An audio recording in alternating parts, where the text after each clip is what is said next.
Hai semuanya, ketemu lagi dengan saya Esther Surya.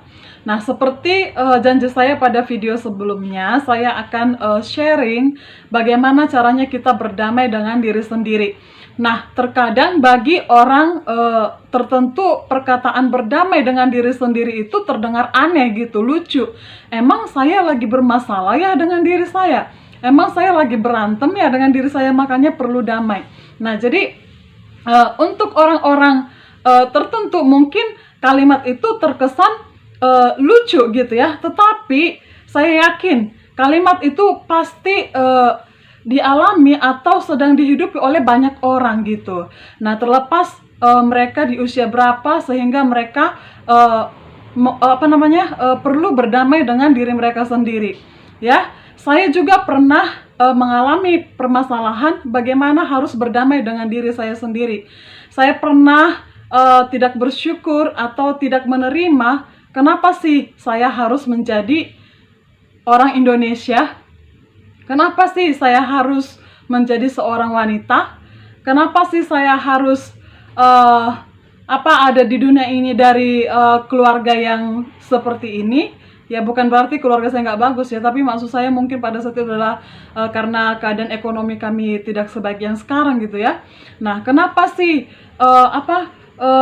papa saya harus meninggal sebegitu cepatnya? Jadi saya pernah merasa bagaimana saya itu sedang tidak menerima keadaan diri saya. Saya sedang tidak bersyukur kepada diri saya.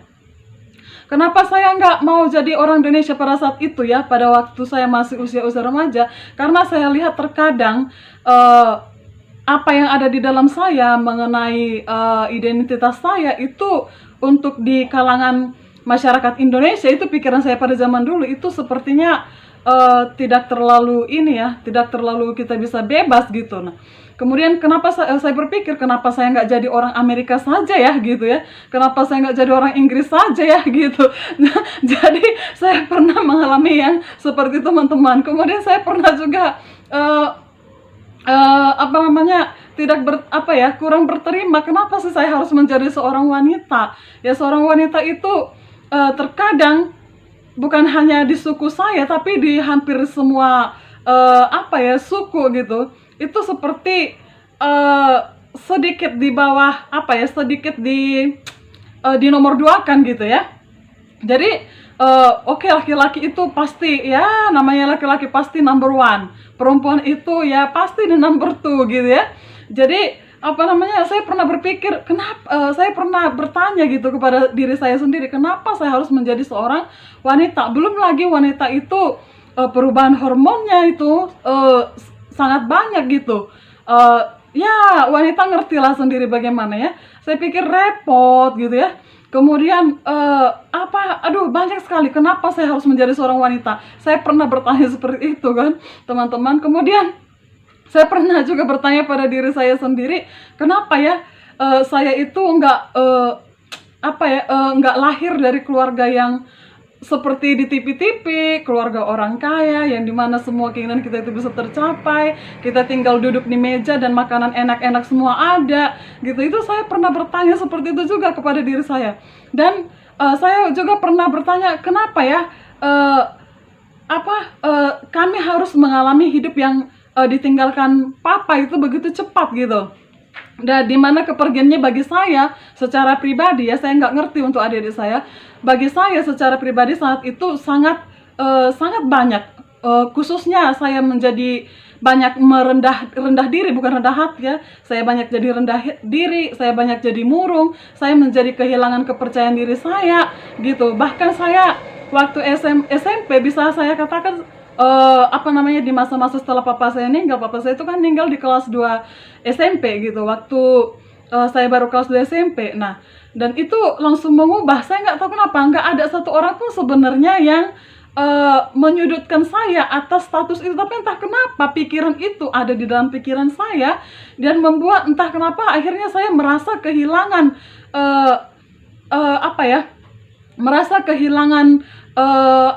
kepercayaan diri gitu, merasa kehilangan kepercayaan diri. Jadi saya cenderung memisahkan diri dari teman-teman, saya kadang asik sendiri gitu ya. Nah, jadi saya nggak bisa berkomunikasi dengan baik dengan banyak orang. Jadi saya pernah bertanya seperti itu, dan saya pernah menjadi diri saya yang tidak menyukai diri saya gitu.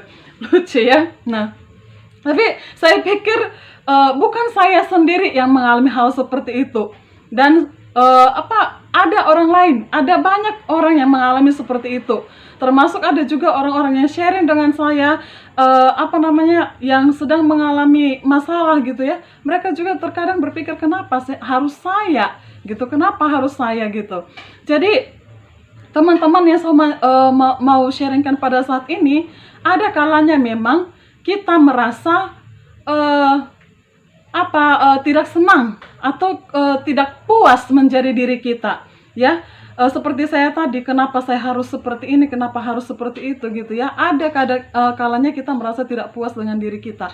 Tapi pikiran-pikiran seperti itu bukanlah pikiran-pikiran yang baik. Dan itu hanya perasaan-perasaan kita sendiri gitu. Jadi kita perlu yang namanya menerima diri kita sendiri. Menerima itu adalah kita menjadi bersyukur atas apa adanya diri kita gitu ya. Jadi akhirnya semakin lama, akhirnya saya terbuka, pemikiran saya terbuka gitu. Dulu saya nggak suka menjadi orang Indonesia gitu, saya lebih suka menjadi, seandainya saya boleh menjadi warga negara lain gitu. Tapi ternyata semakin lama, pikiran saya semakin berkembang, kemudian saya sudah semakin bergaul dengan banyak orang dari berbagai macam suku dan agama. Ternyata itu hanya persepsi kita saja gitu. Ternyata tidak seburuk yang kita pikir gitu. Ternyata baik-baik semuanya gitu ya. Nah, jadi itu adalah stigma yang kadang datang ke pikiran kita oleh karena kita dengar orang lain gitu. Akhirnya atau kita dengar dengar dari berita gitu. Tapi ternyata setelah kita ada di dalam, tidak seburuk apa yang kita pikirkan gitu. Nah, kemudian ketika saya semakin bertambah usianya, akhirnya saya menyadari betapa bersyukurnya menjadi seorang wanita. Karena apa? Pelajaran hidup dari mama saya itu berbicara banyak bagi saya gitu. Ada banyak orang yang ditinggalkan oleh pasangannya, khususnya kalau laki-laki itu ditinggalkan oleh pasangannya, itu nggak akan bisa bertahan untuk hidup sendiri dan membesarkan anaknya. Tetapi perempuan itu banyak yang bisa. Itu mama saya sebagai salah satu contohnya, ya. Jadi dia memutuskan untuk mengurus anak-anaknya, 7 orang anak-anaknya. Jadi seorang diri, tidak seperti yang lain, malah memikirkan yang lain-lain gitu ya. Nah, jadi kemudian saya mulai berpikir lagi, apa yang buat saya bangga menjadi seorang wanita.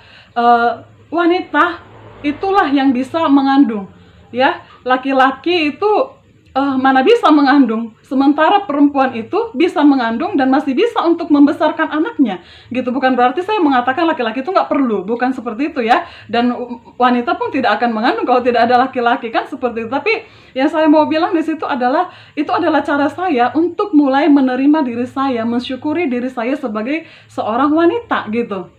Nah, kemudian ketika kenapa saya harus berada di situasi di mana papa saya harus pergi dan kami harusnya bersusah sempat ya, tanda kutip bersusah payah di tengah-tengah misalnya teman-teman kita itu bisa lagi asik-asiknya dengan yang lain. Kami kadang waktu masih kecil harus memikirkan bahkan untuk ikut memikirkan kita mau makan apa besok gitu ya. Nah, jadi ternyata sekarang baru saya sadar, ternyata itu semua membentuk saya menjadi seorang wanita yang lebih kuat gitu. Jadi kita bisa jadi lebih tangguh kan. Jadi bagi teman-teman yang sekarang masih sedang dalam keadaan bergumul akan penerimaan akan diri sendiri, masih belum bisa berdamai dengan diri sendiri, ayo segera keluar ya, segera keluar. Jadi tidak peduli betapa menyakitkan mungkin hal itu, atau betapa memalukannya, atau mungkin betapa tidak adilnya situasi yang membuat kita itu menjadi down, menjadi tidak bisa menerima diri sendiri, bukan masalah itu, tetapi ayo keluar dari masa itu gitu. Karena apa? Karena hanya Tuhan yang bisa mengubahkanmu dan dirimu sendiri yang bisa mengubahkanmu. Tidak ada orang lain yang bisa mengubahkanmu kecuali Tuhan dan dirimu sendiri gitu. Jadi ayo keluar dari situ. Itu adalah keputusan gitu. Kamu harus memutuskan bahwa kamu tidak mau untuk terus-terusan tidak berdamai dengan penerimaan akan dirimu. Cari cara gitu, pikirkan apa hal-hal positif yang Tuhan taruh ada di dalammu. Pasti ada hal baik di dalammu, nggak mungkin tidak ada. Karena Tuhan menciptakan semua orang itu dengan keunikannya masing-masing, dengan keistimewaannya masing-masing. Hanya bedanya ada yang sudah mengeluarkan keistimewaan itu, ada yang belum. Ada yang belum. Nah makanya bagi teman-teman yang masih mengalami, ayo keluar. Pikirkan apa yang Tuhan taruh di dalammu yang bisa kamu buat untuk mengubah pikiranmu bahwa kamu itu tidak baik gitu ya. Satu yang harus kamu ingat adalah bahwa Tuhan menciptakanmu dengan tujuan yang khusus. Kamu punya panggilan khusus. Tuhan tidak sembarangan untuk menciptakan orang ada di dunia ini. Tapi Tuhan punya maksud lewat hidupmu. Jadi Tuhan tidak perlu kamu yang sempurna atau kamu yang sangat baik. Tuhan mencintaimu seperti apa adanya dirimu gitu. Nah jadi kamu harus bisa menerima keadaan dirimu, kemudian memutuskan untuk akhirnya mensyukuri dirimu dan kemudian bangkit dan lakukan sesuatu yang bisa mengubah keadaan hidupmu. Nah jadi teman-teman, itu sharing saya buat video saya kali ini, karena saya tahu pasti ada banyak sekali orang yang masih bergumul dengan penerimaan diri oleh karena himpitan, baik itu faktor ekonomi ataupun mungkin faktor sosial atau hal-hal lain gitu. Karena tidak semua kehidupan orang itu mudah. Ada kehidupan orang yang susah